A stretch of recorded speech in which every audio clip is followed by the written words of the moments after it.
انسان کو اچھی سوچ پہ یہ انعام ملتا ہے جو اسے اچھے اعمال پہ نہیں ملتا، کیونکہ سوچ میں دکھاوا نہیں ہوتا۔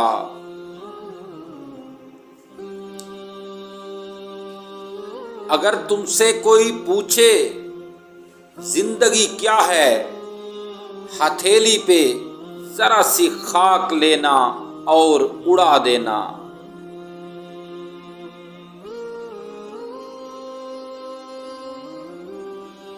یہ زندگی 2 دن کی ہے، ایک دن تمہارے حق میں اور دوسرے دن تمہارے مخالف۔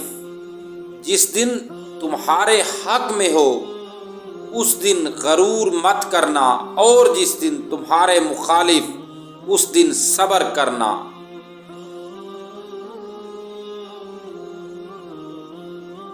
کسی نے حضرت علی رضی اللہ تعالی عنہ سے پوچھا کہ جب ہماری قسمت پہلے سے ہی لکھ دی گئی ہے تو دعا کا کیا فائدہ؟ تو فرمایا، ہو سکتا ہے قسمت میں یہی لکھا ہو مانگنے سے ملے گا۔